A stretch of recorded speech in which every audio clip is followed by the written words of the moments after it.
माजी जिप सदस्य प्राध्यापक डॉक्टर पुरुषोत्तम धोंडगे यांनी मंगळवारी शिवसेना पक्षात प्रवेश केला।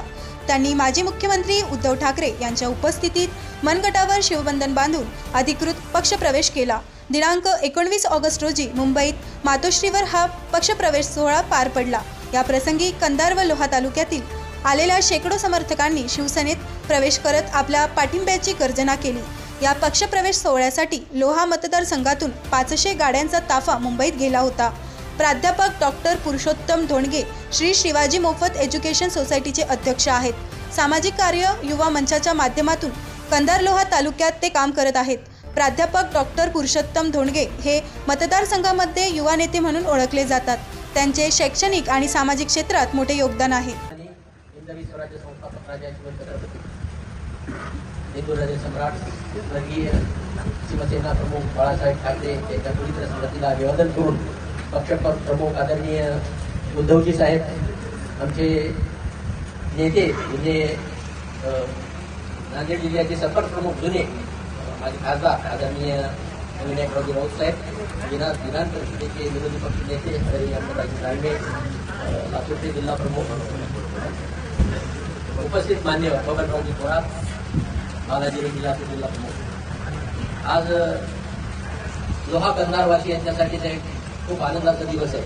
आपण या ठिकाणी प्रवेश दिलात त्याबद्दल मी माझ्या मतदारसंघाच्या वतीनं आपलं आभार व्यक्त करतो। साहेब आयुष्यभर धोंडगे साहेबांनी कुठलाच पक्ष स्वीकारला नाही। एका झेंड्याखाली त्यांची एक निष्ठता आणि त्यांचाच आदर्श घेऊन आज साहेब आपण 1995ला शेतकरी कामगार पक्षाकडून शिवसेनेकडे आपण ती जागा घेतली। 40-50 वर्ष त्यांनी अधिराज्य गाजवलं त्या मतदारसंघामध्ये।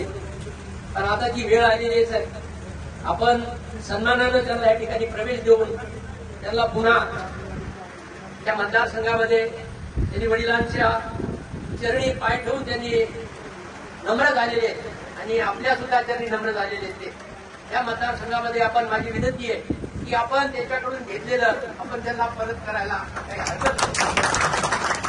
तेव्हा आपण माझे सगळे शिवसैनिक आज एवढ्या पावसामध्ये उन्हात चिखलात पाण्यात मोठ्या श्रद्धेने या ठिकाणी उद्धव साहेबांना आपण भेटण्यासाठी आलात त्याबद्दल मी आपल्या सर्वांचे आभार व्यक्त करतो, ऋण व्यक्त करतो आणि थांबतो। जय हिंद जय महाराष्ट्र।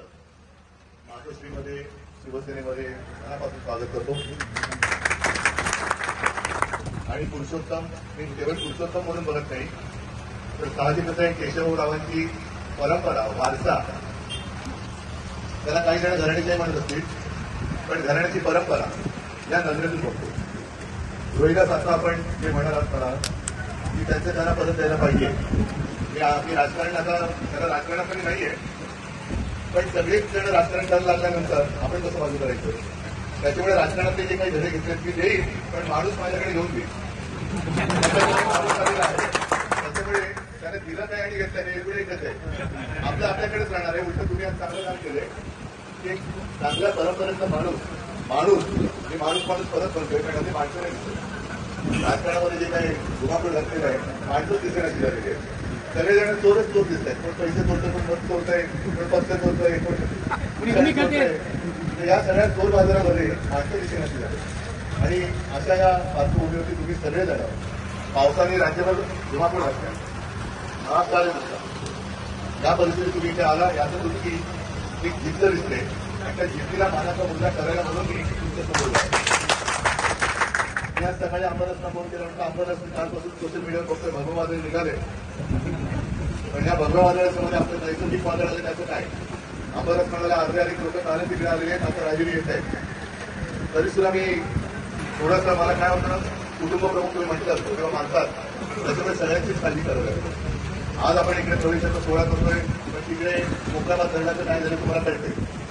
आज सर्व सगळीकडे मुंबईमध्ये सुद्धा तुम्ही बघताय नवीन ठिकाणी पाणी पोहोचतंय म्हणजे आता विमानतळाचे फोटो येत आहेत। आता विमानतळ कोणाकडे आता त्यांना बंद वेगळ्या करण्याची गरजच नाही म्हणजे जहाजं पण तिकडेच आणि विमानं पण तिकडेच येतील। अशा पद्धतीने हा सगळा कारभार चाललेला आहे। गडबड घोटाळे एवढे झालेले आहे की जनतेचा आवाज स्फोट आणि आज आपण इकडे जमलोय तिथे मला कल्पना आहे कारण मला पण फोन आले अंबरसचे तुम्हाला पण आले गणेशजी आले सगळ्यांना सगळ्या बाबा बघा तिथे आपले शिवसैनिक त्या सगळ्या आपत्तीग्रस्तांना मदत करतोय. ही आपत्ती का आली तर 11 गावांचं पुनर्वसन न करता धरण्याचं काम सुरू केलं आणि जे नको व्हायला नको होतं ते झालं. म्हणजे यांना कोणाची कदर नाहीये, ना माणसाची कदर आहे ना माणूस यांच्याकडे नाहीच आहे. फक्त कॉन्ट्रॅक्टरचे खिसे कसे भरायचे एवढंच त्यांना पाहिजे.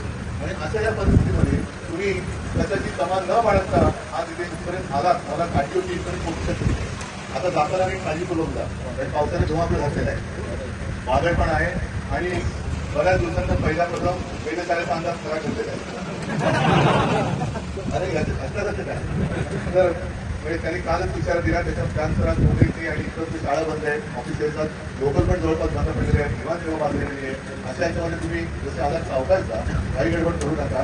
आणि तिकडे पोहोचल्यानंतर या उमराबाद आणि त्या 11 गावांमध्ये ही नैसर्गिक आपत्ती, नैसर्गिक नाही ही मानवनिर्मित आहे. तर त्यांचं रावकऱ्यांचं ऐकलं असतं आणि वेळेत पुनर्वसन केलं असतं तर आज कोणालाही तिकडे जीव गमावण्याची वेळ आली नसती.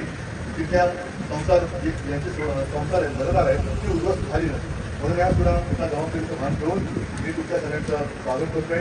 आणि तुमचं समजी आता काय तुम्ही रोहिदासला पण नवीन गुंडाळलेल्या सोबत घेतलेला आहे आणि मला कल्पना आहे की 2 तासात केशवरावांचं जसं तुम्ही उल्लेख केला की केशवराव आहे म्हणजे त्यांच्याबद्दल काय म्हणायचं, बोलायला उभं राहिले का आसुरच पडते. की त्यांचं एक भाषण विधान भवनाच्या गॅलरी बसून ऐकलं होतं. त्यांचा आवाज आणि त्यांची संवाद किंवा शब्दभेद याच्यावरचं प्रभुत्व आणि अभ्यास तुम्ही त्यांची चिरंजीव आहात. पुन्हा एकदा ते केशवराव आपल्याला विधान भवनामध्ये कसा असतो, सत्तेला किंवा खुर्चीला बोलणारा नसतो. नाही मिळाली खुर्ची तरी संकट नाही, पण मला ज्या जनतेने निवडून दिले तिच्याशी मी प्रतारणा करणार नाही. त्याला म्हणतात लोकप्रतिनिधी. आता जे लोकप्रतिनिधी नाही आहेत बाकी म्हणजे लोकच केलेले असतात. अशा या सगळ्या वातावरणात तुम्हाला एका परंपरेला घेऊन पुढे जायचंय.